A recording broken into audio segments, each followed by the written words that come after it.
Buenas, queridos televidentes, oyentes, como sea que nos estén escuchando, quien les habla Bruno Garcini, en una nueva emisión de DMP Geopolítica, los días jueves, desde las 7 de Europa y los horarios de referencia de cada uno de los usos horarios que nos están viendo. Hacemos este programa dedicado a las temáticas internacionales en este canal dedicado enteramente al acontecer internacional, geopolítica, geoeconomía, la hermana menor de DMP Política, demoliendo los mitos de la política del canal de Ezequiel Vistoletti, con grandes compañeros como Fernando Moragón, Adrián Celaya, Francisco Javier Martínez y Juan Antonio Aguilar, también Eduardo Bior, que va a estar el día de mañana, hoy con un programa dedicado a la posibilidad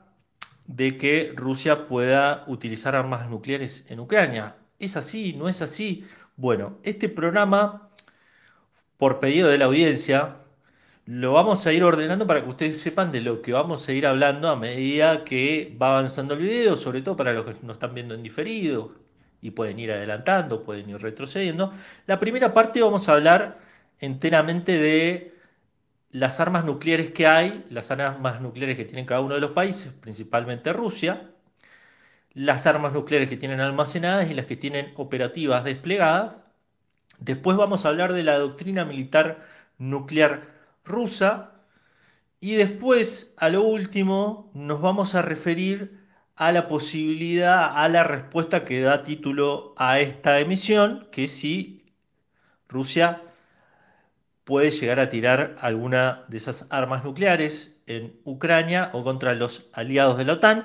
Para eso vamos a hacer referencia a un diálogo que hubo en la semana pasada en la conferencia de San Petersburgo, que reunió a presidentes, reunió también al presidente ruso Vladimir Putin, y en uno de esos eventos, Vladimir Putin tuvo un diálogo con Sergei Karaganov, lo digo así porque me han enseñado en los comentarios cómo pronunciarlo bien en ruso, así que respetando bien la pronunciación en ruso y agradeciendo a la audiencia de MP Geopolítica, lo pronunció en ruso, que es un intelectual del cual repasamos varios de sus artículos donde propone rever la doctrina de disuasión nuclear por parte de Rusia. Concretamente propone que se utilice una arma nuclear para disuadir a todos los adversarios de Rusia en este momento en Ucrania, principalmente a la OTAN.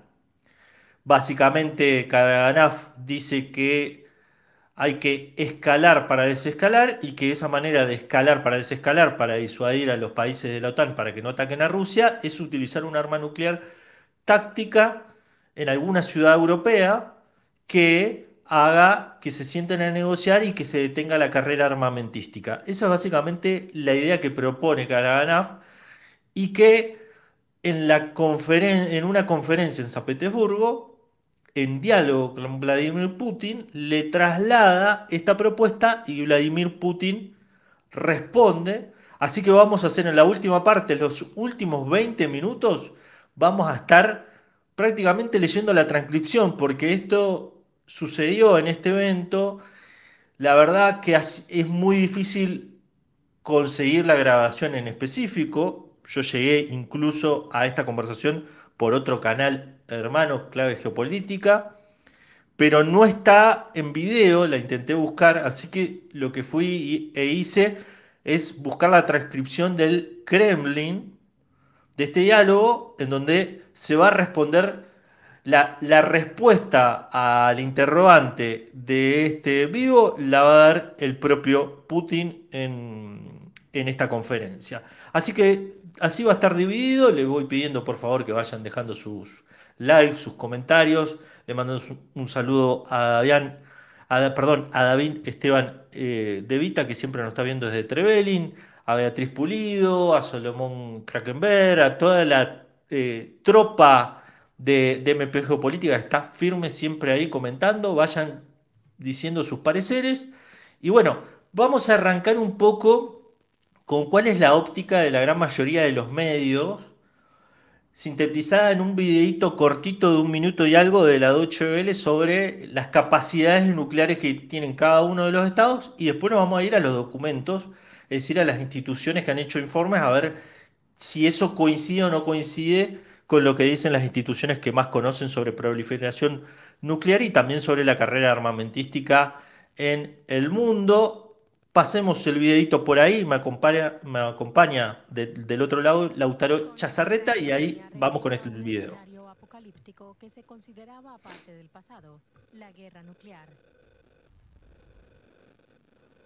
Rusia cuenta con más armas nucleares que cualquiera de las otras potencias nucleares.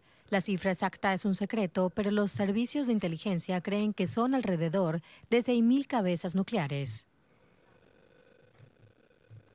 En su gran mayoría se trata de armas nucleares estratégicas, normalmente empleadas con misiles balísticos intercontinentales. Tienen la capacidad de destruir ciudades enteras. Son parte de la estrategia de disuasión nuclear. Se supone que ningún gobierno se decidiría a atacar a un país que posea este tipo de armas. Por su enorme poder de destrucción y también porque Ucrania comparte frontera con Rusia, los expertos ven poco probable un ataque con armas nucleares estratégicas. Pero también existen las armas nucleares tácticas, que pueden lanzarse con misiles crucero convencionales. Son entre 10 y 100 veces menos poderosas que las armas estratégicas. Tienen el poder de destruir blancos reforzados y la dimensión del daño radiactivo posterior es limitada. El sistema Iskander ruso ya fue utilizado en este conflicto y puede transportar armas tácticas, de las cuales se considera que Rusia posee unas 2.000.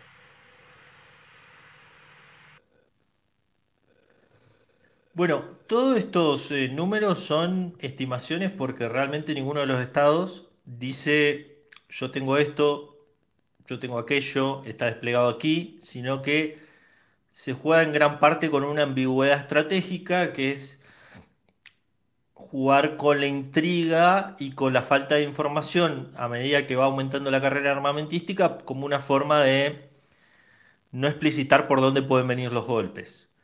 Eh, lo que también sucede es que son pocos los países que tienen el arsenal nuclear de Estados Unidos de Europa, según el perdón, de Estados Unidos y Rusia, según el Instituto Internacional de Estudios para la Paz de Estocolmo, el 90% de las 12.121 ojivas nucleares que hay a enero de 2024 lo tienen Estados Unidos y Rusia. De esas, algunas están desplegadas, pero la gran mayoría están almacenadas en arsenales militares. 3.900 están desplegadas con misiles y aviones y el resto están almacenadas en hangares. También están la enorme cantidad de ojivas desplegadas en submarinos. Pocos países tienen lo que se llama la triada nuclear, es decir, misiles balísticos intercontinentales, bombardeos estratégicos y los submarinos nucleares con capacidad de lanzar algunos misiles que, según algunas estimaciones, podrían destruir más de una ciudad entera. Algunos expertos dicen que podrían dañarse hasta 20 ciudades. Y el tema con los submarinos, por lo menos Anne Jacobsen, que acaba de escribir un libro que se llama La amenaza nuclear, dice que los más difíciles de detectar son todas las ojivas nucleares que están desplegadas en submarinos nucleares que están merodeando lugares estratégicos del mundo.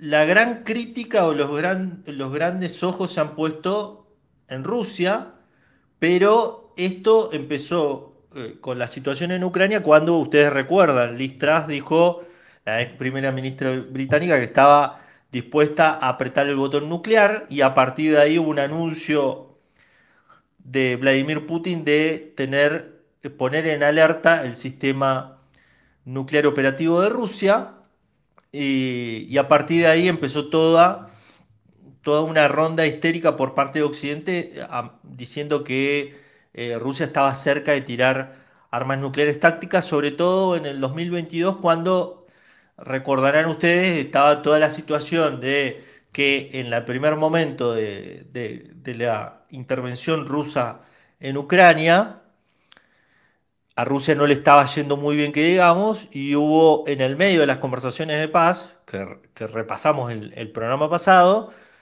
una retirada por parte de las fuerzas rusas. Entonces había toda una laraca y toda una histeria en los medios de comunicación diciendo que Rusia podía tirar un arma nuclear táctica para evitar que sus fuerzas fuesen atrapadas por las fuerzas ucranianas que estaban en ofensiva, y como una manera de proteger la retirada. Armas nucleares tácticas que se supone que una bomba tiene, nuclear táctica tiene entre 10 kilotones y 100 kilotones, que están al borde de alcanzar el nivel de intensidad de la bomba de Hiroshima, porque esa fue cercana entre 80 y 100. Y bueno, la cuestión es que Rusia ha anunciado, a partir de la inclusión de Suecia y Finlandia en la OTAN, que estaría dispuesta a proteger sus posiciones en el mar Báltico con armas nucleares tácticas. Y en Bielorrusia se sancionó por referéndum constitucional una medida que permite que Rusia despliegue armas nucleares tácticas. El Instituto Internacional de Estocolmo dice que a ellos no le consta que hayan sido desplegadas armas nucleares tácticas ojivas en Bielorrusia. Este año Vladimir Putin lo anunció en el medio de toda la situación en Ucrania, de anuncios de despliegue de misiles por parte de la OTAN, de los ataques en Crimea, los ataques en la región fronteriza entre Rusia y Ucrania. Así que empieza de a poco a darse una nueva carrera armamentística. Eh, Según el Instituto de Estocolmo, Internacional de Estudios para la Paz de Estocolmo, hay por lo menos 36 ojivas nucleares desplegadas en el último año, en la gran mayoría por parte de Rusia. Y acá nos tenemos que ir a algo que es el contexto quizás de esta nueva carrera armamentística nuclear que recordemos, había terminado con el fin de la Guerra Fría y con el cumplimiento de varios tratados que generalmente no se recuerdan mucho, porque en general son tratados firmados entre estados, no son tan noticia como son las guerras, como son los conflictos. En general nos enteramos de las cosas cuando ya están a punto de suceder, pero son tratados muy importantes. ¿Por qué son tratados muy importantes? Porque eran acuerdos básicamente firmados por Estados Unidos y Rusia, que venían de los tiempos de la Guerra Fría, de los tiempos de la Unión Soviética. Uno era el Tratado sobre Misiles Antibalísticos, que establecía que no se podían poner escudos antimisiles en ninguna de las regiones que perteneciesen al área de considerada defensa de los países que eran potencias nucleares. Pero esto en 2002 este tratado fue desconocido, denunciado por Estados Unidos durante la administración de George Bush, y empezó todo lo que ustedes recordarán: la amenaza iraní. Ahí vienen los iraníes están desarrollando un misil nuclear, bla, bla, bla, están enriqueciendo uranio para alcanzar una bomba nuclear, esto que lo otro. Tenemos que proteger a Europa de que llegue un misil balístico por parte de Irán, y con esa excusa armaron todo un escudo antimisiles en los países de Europa del Este alrededor de Rusia, que en la conferencia de Múnich de 2008, la famosa conferencia de Múnich donde Vladimir Putin habló, fue uno de los temas que más criticó por parte de Occidente, diciendo: che, ¿qué está pasando acá? Nosotros queremos integrarnos a Occidente, al sistema internacional, como un país parte, y nos siguen considerando como una amenaza. Después, el otro tratado que se rescindió fue el Tratado de Cielos Abiertos, que establecía un programa de vigilancia aérea no armada sobre todo el territorio de sus participantes. Este estaba diseñado para mejorar el entendimiento y la confianza mutua al dar a todos los miembros, 34 países, un papel directo en la recopilación de información sobre las fuerzas y actividades militares de cada uno de los países. Había entrado en vigor en 2002 y en 2020 Estados Unidos se retiró durante la administración de Trump, diciendo que Rusia lo había incumplido, que eh, que no había facilitado información y todo, bueno, toda la retórica antirrusa que estábamos acostumbrados durante la época de Donald Trump, se recordarán que le decían que era un agente ruso y toda la cosa.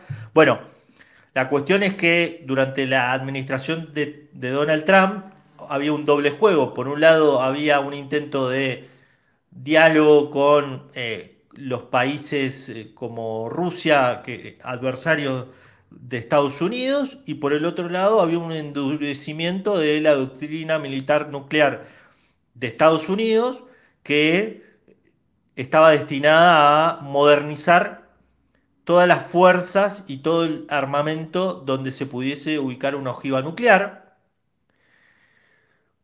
Esto básicamente para alcanzar a Rusia, que ya para 2020 ha modernizado el 89% de sus fuerzas y tiene prácticamente gran parte de las armas de la era soviética dedicada para esto, sacada de su inventario y sustituida con nuevos tipos de misiles, nuevos tipos de bombardeos estratégicos, bueno, todo lo que en donde está muy por encima en términos de desarrollo tecnológico Rusia desde los últimos 10-15 años, donde ha sacado una ventaja bastante importante.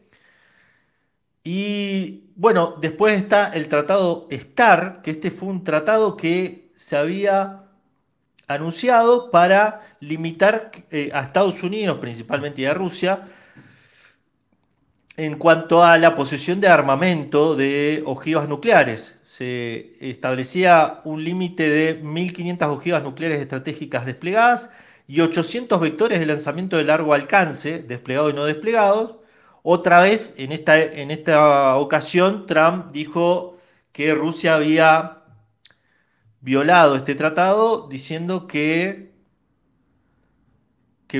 Putin había desplegado un misil que iba en contra de este tratado, porque también establecía un límite del alcance de los misiles balísticos. Así que tanto el tratado START como el tratado de cielos abiertos, como el tratado sobre misiles antibalísticos, fueron prácticamente dejados atrás, y Vladimir Putin avanzó en denunciar un tratado que prohíbe los ensayos nucleares, diciendo que, bueno, que se iba a mantener dentro de la organización que controla los ensayos nucleares, pero que se reservaba el derecho a realizar nuevos ensayos respecto a esto, lo cual deja a las dos principales potencias nucleares sin ningún tipo de tratado que vaya normando el uso de las armas nucleares y también la proliferación. Una cuestión muy peligrosa. Recordemos también que hay un detalle, pequeño, gran detalle, que, como bien decía al principio, el 90% de las ojivas nucleares están en manos de Rusia y Estados Unidos. Y la OTAN generalmente dice que es una alianza nuclear, pero en realidad no es una alianza nuclear. ¿Por qué? Porque se estima que hay 100 armas nucleares de propiedad estadounidense almacenadas en 5 Estados miembros de la OTAN en 6 bases. A ver, ¿qué significa esto? Según el Centro para la No Proliferación de Armas Nucleares, esto significa que la OTAN, los países de la OTAN no tienen ninguna arma nuclear, sino que en realidad son armas estadounidenses desplegadas en los países de la OTAN que el Pentágono se reserva el derecho a dar los códigos para que se activen. Es decir, que ningún país miembro de la OTAN, y ni siquiera el secretario general de la OTAN, puede utilizar estas armas porque los códigos para activarlas, el Permiss Action Link, como se llama, están en manos del Pentágono y están desplegadas puntualmente en Bélgica, en una base aérea en Alemania, la base aérea de Buchel, en las bases aéreas de Aviano y Gedi en Italia, la base Inserling en Turquía y la base aérea de Volken en los Países Bajos. Me quedo con este último dato porque se está hablando de que un ex primer ministro de Países Bajos posiblemente sea el sucesor de Stolberg, el actual secretario general de la OTAN, que esta semana dijo, o bueno, dijo que algo que fue tomado por los medios como el anuncio de que la OTAN va a desplegar ojivas nucleares. Habrán visto ustedes, el Telegraph de Gran Bretaña agarra un titular, lo pone, se arma un gran revuelo porque el titular decía: la OTAN analiza desplegar ojivas nucleares en Europa, bla, bla, bla, bla, bla. Cuando se va a la transcripción por parte de los investigadores que están en contra de la proliferación de armas nucleares, se encuentra con que las palabras del secretario de la OTAN están mucho más matizadas, diciendo, bueno, tenemos que iniciar conversaciones para ver qué armas vamos a almacenar y cuál vamos a desplegar, pero nos reservamos esa información y después de esas nuevas conversaciones decidiremos lo que se vaya a suceder.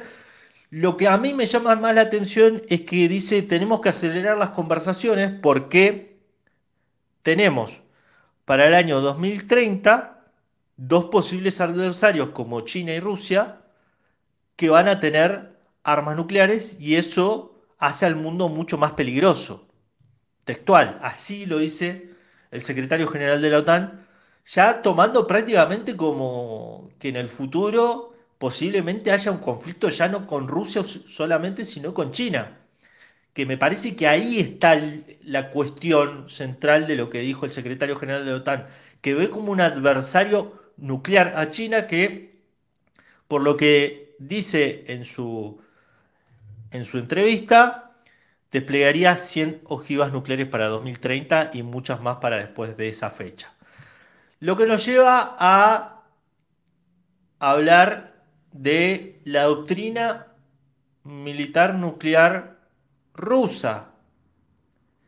Vamos a ir a un trabajo hecho por Oyer Severio Maistegui, que titulado Fuerzas Nucleares y Doctrina Nuclear de la Federación Rusa, y que él hace un resumen bastante bueno, citando a la doctrina militar rusa, y donde da también una mirada sobre el arsenal nuclear ruso. Recuerden, por favor, ir poniéndole me gusta a este video, compartiéndolo, comentándolo, que es bienvenido cualquier comentario y también cualquier me gusta para que estemos ahí siempre arriba en el posicionamiento del algoritmo para que no este contenido, que la verdad que es bastante sensible, aparezca en la mayoría de lados posible.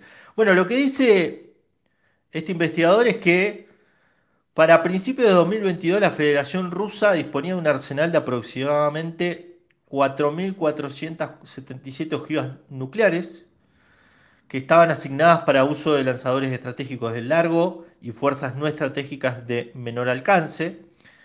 De las ojivas almacenadas, unas 1.588 son ojivas estratégicas. Estas son las bombas nucleares convencionales, que las explosiones, los grandes hongos que generalmente se ven retratados en películas o que están dentro del imaginario de la gran mayoría del mundo.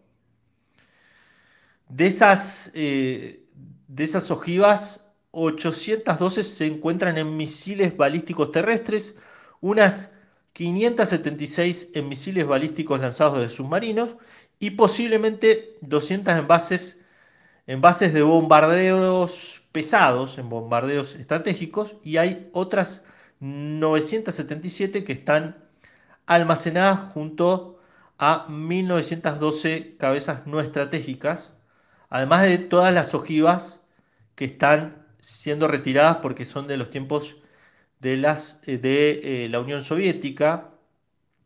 Hablamos de 1500 ojivas nucleares que están siendo retiradas ya, dado su longevidad y que están siendo sustituidos por nuevo armamento y han sido analizadas que hay que sacar. Lo mismo está haciendo Estados Unidos con sus ojivas nucleares. Recordemos en Europa el Reino Unido tiene bombas nucleares, pero también Francia. La particularidad es que Francia, a pesar de ser un país de la OTAN, se reserva el uso del arma nuclear y la última decisión cuándo utilizarla, a diferencia de lo que puede ser Reino Unido, pero bueno, y lo que puede ser el resto de los países que, como dijimos, son rehenes de lo que decía Estados Unidos. No pueden decidir ellos lo que pueda llegar a suceder. La última decisión, la famosa llave, como se ve en las películas, ¿no? La famosa última llave para activar el botón rojo la tiene el presidente de Estados Unidos. Dicho sea de paso, en el próximo programa vamos a hacer un repaso sobre un escenario nuclear, porque realmente el trabajo de Jacobsen es bastante bueno para reseñar y nos acerca sobre todo a esta posibilidad que pensábamos que estaba desaparecida, pero lentamente por la falta de acuerdo, la ruptura de todos los tratados, por un lado, la falta de negociación y por otro lado, esto de que todavía ninguno de los dos polos encuentra una forma de cómo disuadir al otro, estamos en una situación que realmente es la más peligrosa desde la crisis de los misiles en Cuba por allá por 1962. ¿Por qué? Porque no tenemos tratados, primero, porque no hay ninguna forma, esto es como, no hay ningún Estado que tenga el monopolio de la fuerza, de la violencia sobre los demás. Entonces, el arma nuclear como fuerte de disuasión, como última carta, está perdiendo sentido de ser porque los países están en el medio de una confrontación donde no tienen reglas, cada vez hay menos reglas, y utilizar un arma nuclear es de alguna manera abrir una compuerta que difícilmente sea fácil de cerrar. Y por esto empieza todo el debate en Rusia de si hay que modificar la doctrina militar rusa nuclear, doctrina que fue modificada hace unos años y que establece básicamente que se puedan utilizar armas nucleares cuando se den los principales riesgos militares que voy a nombrar. Acumulación por parte de un adversario potencial de las agrupaciones de fuerzas de propósito general que posean medios de lanzamiento de armas nucleares en los territorios de los estados continuos a la Federación Rusa y sus aliados, así como en las aguas adyacentes. Bueno, este elemento, Rusia tranquilamente podría decir que está sucediendo. ¿Por qué? Porque hay batería de escudos antimisiles en algunos países alrededor de Rusia, porque la OTAN está amenazando con desplegar lo mismo en Finlandia y en Suecia, y porque amenaza de alguna manera en hacer algo parecido en Ucrania, si bien no autoriza hacer un uso del armamento que se le da a Ucrania más allá de determinado espacio territorial. La verdad que este punto se cumple y a la vez es muy subjetivo. Y acá es donde entra el peligro de la subjetividad del último que tiene la decisión, que es Vladimir Putin. Es una persona rodeada de un grupo de ministros, de una élite, pero en realidad es una sola persona, que es también lo que pasa en Estados Unidos. Es una sola persona, son dos personas principalmente que deciden de alguna manera cuándo se usa y cuándo no se usa, porque así está establecido de acuerdo a las reglas de los dos estados. Bueno, el otro riesgo, el despliegue por parte de los estados que consideran a la Federación Rusa como un adversario potencial de sistemas y medios de defensa antimisiles, misiles balísticos de crucero de medio y corto alcance, armas hipersónicas y de alta precisión no nucleares, vehículos aéreos no tripulados de ataque y armas de energía dirigida. Esto también es otro punto, como lo decía en el primero, que subjetivamente también se cumpliría.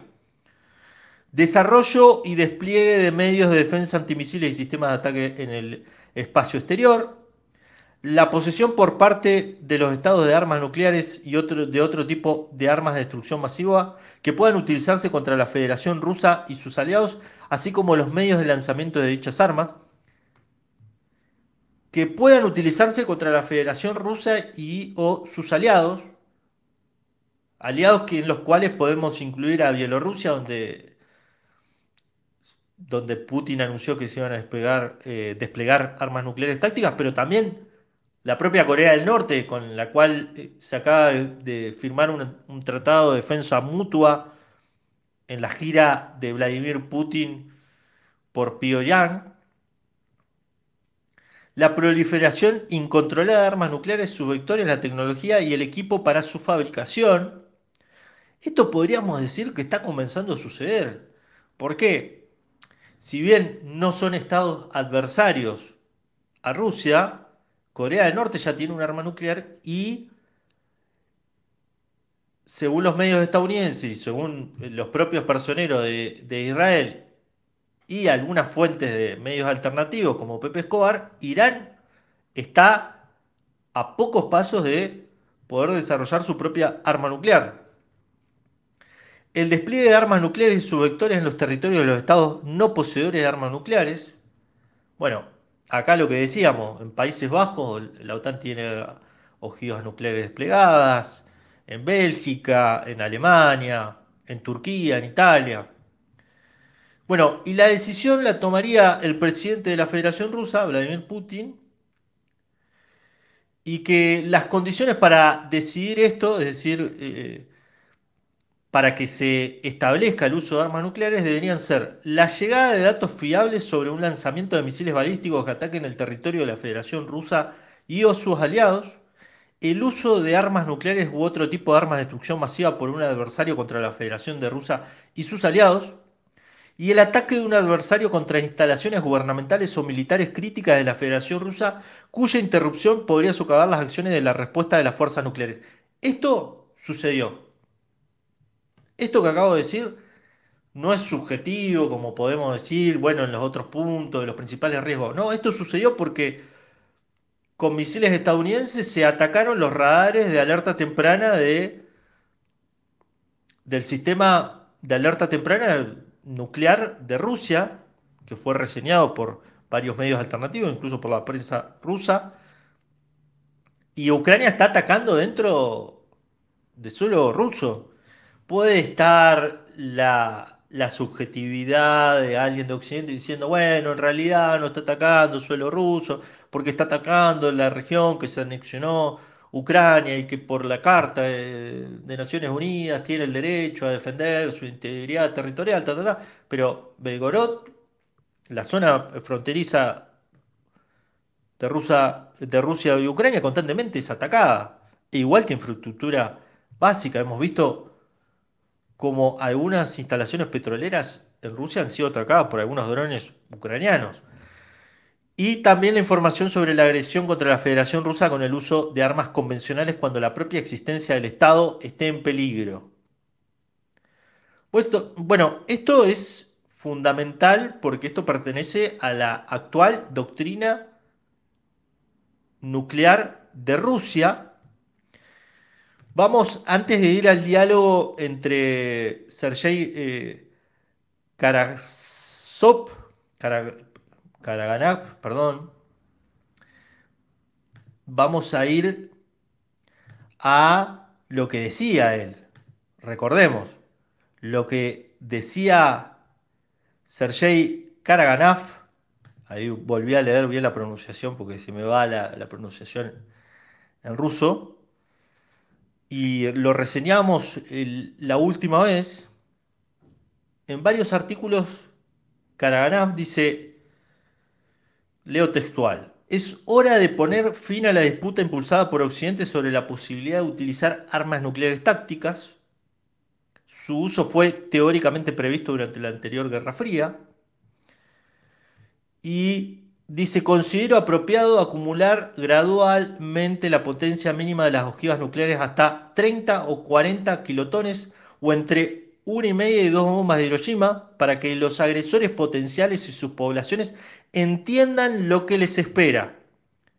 También es necesario reducir el umbral para el uso de armas nucleares y aumentar su rendimiento mínimo para restaurar otra función perdida de la disuasión nuclear, la prevención de guerras convencionales a gran escala.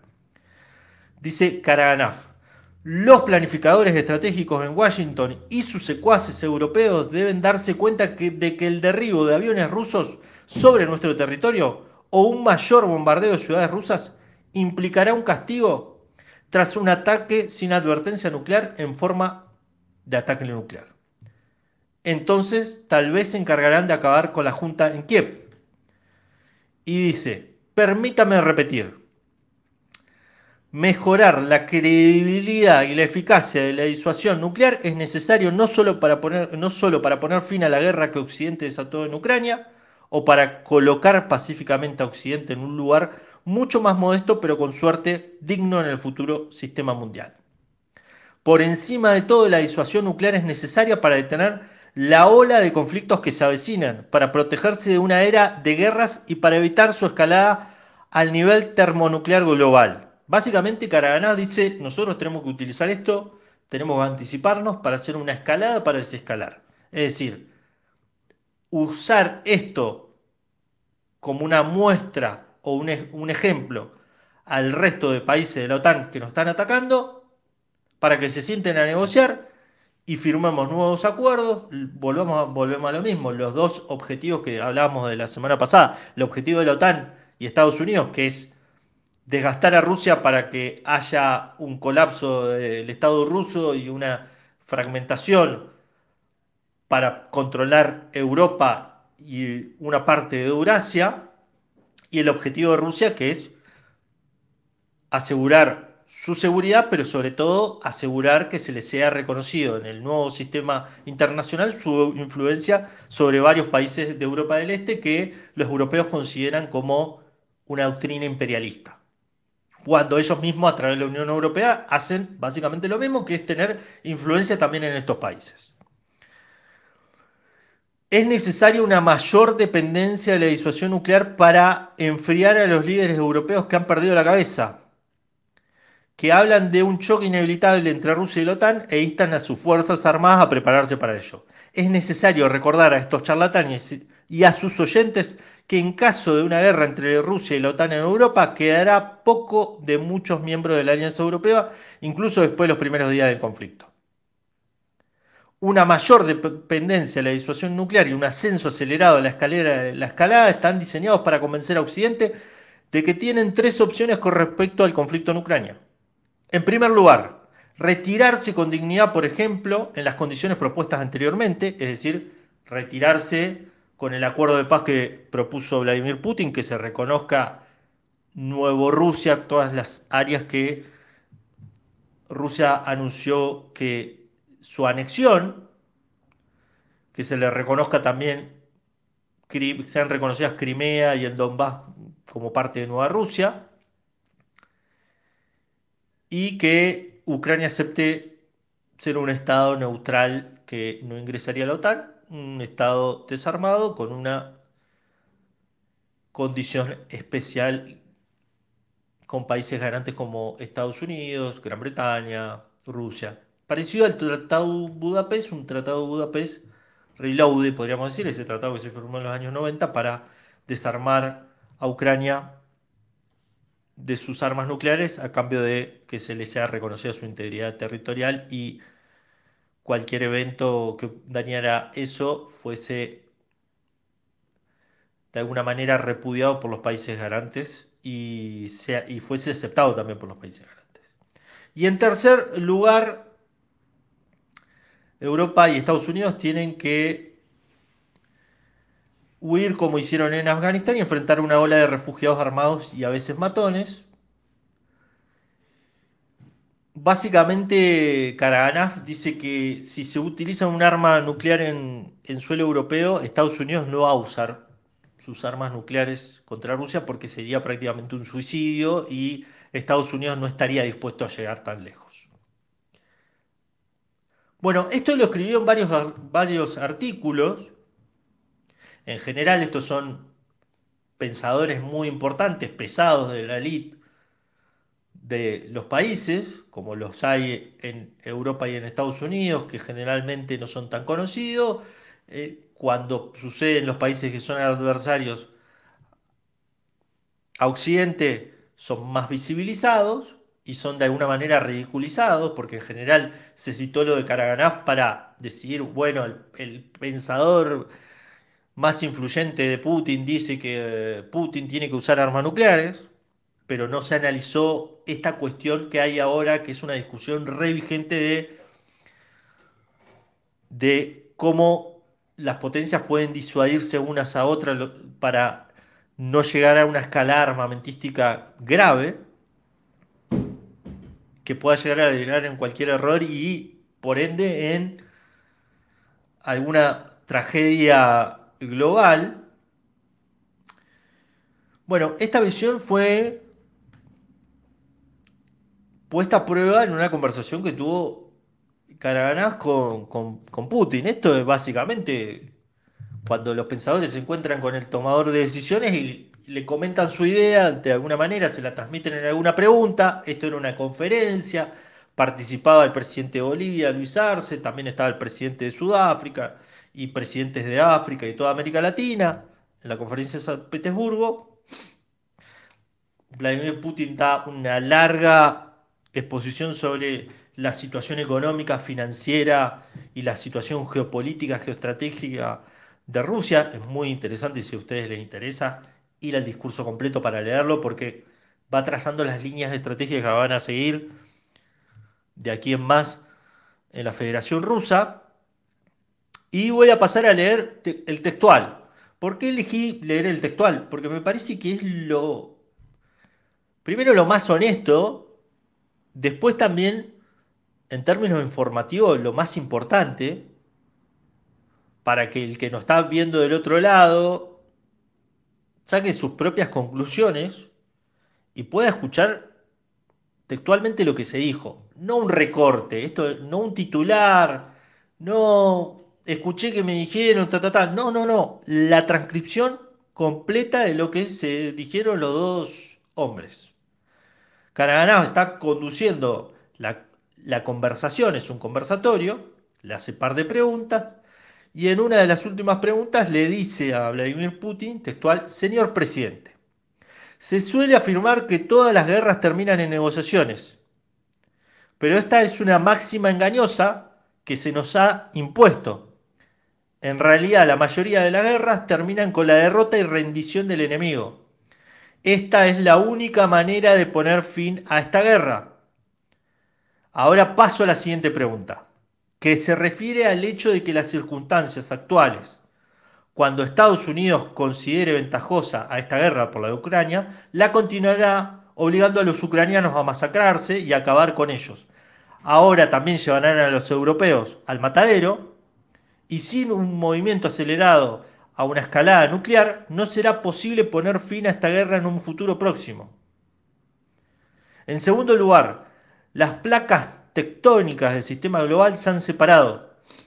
Es inevitable que objetivamente surjan numerosos conflictos. Anteriormente existía un elemento de disuasión nuclear, el miedo a las armas nucleares, que ahora se ha debilitado considerablemente. Entendemos la enorme responsabilidad que recae sobre nosotros no solo de lograr la victoria en esta guerra, que requiere que intensifiquemos nuestra guerra con mucho más fuerza y estemos preparados para usar armas nucleares, sino también de restaurar este elemento de disuasión nuclear en el sistema internacional para evitar un aumento de conflictos. ¿Quién más hará esto además de nosotros? ¿Quién más además de ti? Le dice a Vladimir Putin. Tienes una tremenda responsabilidad. Si continuamos acelerando esta escalera tan lentamente, aunque haya avances, me temo que de alguna manera estemos evadiendo esta responsabilidad. Sin embargo, comprendo la gravedad de la elección moral. Dice la elección moral de utilizar armas nucleares, porque básicamente, si Rusia lo utilizara, imaginémonos el gran cartel de Vladimir Putin igual a Hitler, Vladimir Putin es un loco, Vladimir Putin se le fue de la cabeza, es un peligro para la humanidad, que ya lo vimos con el inicio de la guerra en Ucrania, pero lo que sería en la gran mayoría de los medios internacionales. Vladimir Putin le responde: en cuanto a la escalada nuclear, nunca iniciaremos esta retórica. No recuerdo el nombre de esta señora, la ex primera ministra del Reino Unido, Liz Truss, habla, quien cuando se le preguntó sobre esto al asumir el cargo dijo que estaba lista para presionar el botón nuclear. Nunca hemos hecho tales declaraciones. Así es como empezó todo. Simplemente respondimos que esto debería tomarse más en serio e inmediatamente comenzaron a afirmar que estábamos blandiendo armas nucleares. No las estamos blandiendo. Ese es el primer punto. En segundo lugar, conviene aclarar en qué consiste el uso o no uso, así como los escenarios concretos en los que se puede utilizar. Tenemos una doctrina nuclear y todo está establecido allí. Ayer hablé de esto con los jefes de las agencias de noticias. Dice claramente nuestra doctrina: las armas nucleares solo pueden utilizarse en casos excepcionales, cuando exista una amenaza a la soberanía y la integridad territorial del país en circunstancias excepcionales. No creo que haya llegado ese momento, no es necesario. Sin embargo, esta doctrina es un instrumento vivo y estamos siguiendo de cerca los acontecimientos en el mundo que nos rodea y no descartamos la posibilidad de realizar cambios en esa doctrina. Ahora bien, esto también está relacionado con los ensayos de armas nucleares. En el pasado firmamos y ratificamos este documento, habla del Tratado de Prohibición de Ensayos Nucleares. Estados Unidos lo firmó, pero no lo ratificó. En las condiciones actuales, dice Vladimir Putin, hemos retirado nuestra ratificación. Sin embargo, si es necesario, realizaremos dichas pruebas. Actualmente no existe tal necesidad, ya que nuestras capacidades informáticas y de información nos permiten llevar a cabo todo ese proceso en su forma actual. Ahora, en cuanto a velocidad de resultados, usted ha mencionado mi gran responsabilidad y de hecho es sustancial. ¿Podemos acelerar la resolución de los desafíos que tenemos ante nosotros? Sí, es posible, pero se correlaciona directamente con pérdidas potenciales. A pesar de esta responsabilidad, mi enfoque se alinea con las recomendaciones formuladas por el Estado Mayor y el Ministerio de Defensa ruso. Si bien la velocidad es crucial, la velocidad de la escalada nuclear, priorizar la seguridad y el bienestar de nuestro personal de servicio en primera línea es primordial. Esto es decir, no vamos a poner en riesgo a los soldados rusos que están peleando en el frente. Las operaciones de combate continúan, según tengo entendido, desde principios de este año han sido liberadas aproximadamente 47 comunidades que suman un total de 880 kilómetros cuadrados. Estamos constantemente expulsando al enemigo del Donbass y sus alrededores. El Estado Mayor y el Ministerio de Defensa han elaborado planes para lograr nuestros objetivos y estamos avanzando de acuerdo con esos planes. Estoy seguro de que los ejecutaremos todos con éxito. Pero Kalaganaf no se queda cruzadito de brazos ni dice, bueno, ya está, me contestó la pregunta y vuelve a la carga. Y le dice a Vladimir Putin, recordemos que se lo dice al frente de presidentes de otros países, asistentes de todo el mundo, en el foro de San Petersburgo. Es un momento donde todos los ojos están puestos en Vladimir Putin y lo que diga sobre esto, porque claramente va a terminar marcando el futuro para muchos de los países aliados también de Rusia, porque recordemos que Vladimir Putin dijo que se reservaba el derecho a responder a cualquier despliegue de la OTAN que estaba haciéndose en Ucrania con el otorgamiento o venta de armas de medio y largo alcance a los países enemigos de los adversarios que tenemos en Ucrania. Dice Karaganov: sin embargo, somos plenamente conscientes de que acelerar el proceso de escalada nuclear puede potencialmente salvar numerosas vidas al impartir una sensación de cautela a nuestros adversarios que han explotado nuestra doctrina relativamente permisiva. Confío en que la doctrina será revisada y espero que suceda pronto, otorgándole el derecho formal a responder a Rusia con un ataque nuclear a cualquier ataque a nuestro territorio, lo cual es una necesidad soberana. Anticipo que tarde o temprano dicha declaración se incorporará a nuestra doctrina, lo que probablemente disuadirá a nuestros adversarios y en última instancia salvaguardará a nuestros soldados. Ciertamente puede ser prematuro pasar a opciones nucleares en este momento, pero debemos proceder en esa dirección para disuadir a nuestros adversarios, especialmente los europeos, que parecen estar enloqueciendo considerando que se dirigen hacia la guerra por tercera vez en un siglo. A diferencia de los estadounidenses, que son mucho más cautelosos, se deshacen de los ucranianos y los presionan, siendo ellos mismos más cautelosos.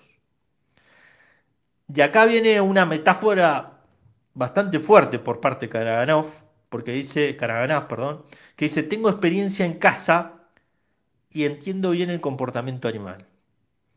Cuando te enfrentas a una jauría de perros o hienas, si solo tienes un palo, quizás consigas ahuyentarlos. Sin embargo, es probable que te rompan los pantalones y luego te maten si te cansas, pero si tienes la oportunidad de acabar con un par de ellos, huirán, te lo garantizo. Esto básicamente es decir, se nos están viniendo todos encima, si nosotros utilizamos el arma nuclear, todos los demás se van a quedar quietos en su lugar. Una vez más, dice Karaganov, hago hincapié en esta cuestión, lo pongo en primer plano. Si no avanzamos con más decisión hacia la escalada, ¿no provocaremos la ira divina? Después de todo, el Todopoderoso una vez nos mostró el camino cuando destruyó a Sodoma y Gomorra con una lluvia de fuego por su decadencia y depravación. La humanidad recordó esta lección durante muchos años y actuó con cautela, pero ahora parece haberse olvidado de Sodoma y Gomorra. Entonces, tal vez deberíamos recordar esta lección e intentar una vez más inculcar algo de razón a la humanidad, o al menos a esa parte de la humanidad que ha perdido su fe en Dios y su cordura. Es decir, deberíamos abrir las puertas del infierno nuclear para que los países que están totalmente desatados con Rusia entiendan la gravedad de la situación. La verdad que una declaración muy fuerte por parte de Karaganov, claramente partidario de una escalada nuclear, utilización de un arma nuclear, lo cual creo que nadie en su sano juicio, sea ruso, sea europeo, estaría de acuerdo. Bueno, los voy leyendo en los comentarios acerca de lo que opinan ustedes de lo que dice Karaganov y lo que le responde Vladimir Putin, que responde ya un poco, como decimos en argentino, hinchado, cansado de que lo presione Karaganov, y le dice: los europeos ya están asustados, aunque por supuesto cabría reflexionar, cuando se habla de europeos cualquier lógica parece posible. Si Dios no lo quiera, se trata de algún tipo de ataque, todos deberían entender que Rusia tiene un sistema de alerta temprana, de ataques con misiles. Estados Unidos también lo tiene, y no existe un sistema tan desarrollado en ningún otro lugar del mundo. Lo tenemos. Europa carece de un sistema tan desarrollado. En ese sentido, están más o menos indefensos. Es decir, nosotros y los estadounidenses tenemos un sistema de alerta temprana, que repasaremos en el próximo programa cómo funciona, y los europeos están ciegos totalmente. Los europeos no tienen, salvo Francia, en suelo europeo y bueno, Gran Bretaña, no tienen armas nucleares, como lo decíamos. La OTAN tiene desplegadas ojivas nucleares que dependen de permisos otorgados por el Pentágono, por el presidente de Estados Unidos, básicamente. La segunda cuestión es el poder de las huelgas. Nuestras armas nucleares tácticas son 4 veces más poderosas que las bombas que los estadounidenses usaron contra Hiroshima y Nagasaki. Entre 3 y 4 veces más. poseemos muchas más, tanto en todo el continente europeo como incluso si los estadounidenses desplegaran los suyos desde Estados Unidos, todavía mantenemos una ventaja sustancial. Si Dios no lo quiera, se llega a eso, lo cual esperemos sinceramente que no sea así, entonces en lugar de lo que usted dijo acerca de minimizar las víctimas, en realidad las víctimas podrían aumentar potencialmente de manera indefinida. Los europeos también deben considerar si aquellos con quienes nos involucramos en tales conflictos dejan de existir. ¿Participarán los estadounidenses en este conflicto a nivel de armas estratégicas o no? Tengo serias dudas al respecto y los europeos también deberían reflexionar sobre esto. Acá Putin coincide con Karaganov, que dice que si los rusos utilizan un armamento importante en Europa para disuadir a los países de la OTAN, sobre todo a los más rabiosos, partidarios de la guerra directa entre OTAN y Rusia, Estados Unidos no va a intervenir. Es decir, acá se filtra un consenso que me parece que es muy importante para cómo cierra la respuesta de Vladimir Putin. Sin embargo, creo firmemente que tal escenario nunca se materializará, ya que no prevemos tal necesidad. Nuestras fuerzas armadas continúan ganando experiencia y mejorando su eficiencia, mientras nuestro sector de defensa demuestra consistentemente su efectividad. Lo he dicho varias veces y lo diré nuevamente. Nuestra producción de municiones se ha multiplicado por más de 20. Nuestras capacidades en tecnología de aviación superan con creces la de nuestros adversarios y nuestra superioridad en vehículos blindados es significativa. No es necesario insistir en este asunto, por lo tanto, les pido amablemente a todos que no mencionen estas cosas de manera innecesaria.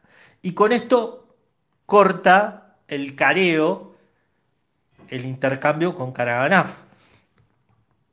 De alguna manera, en su última respuesta, lo que dice es, nosotros nos reservamos utilizar otras armas, otros recursos, entendiendo que si atacamos a algún país de la OTAN, no va a haber un uso de armas nucleares tácticas.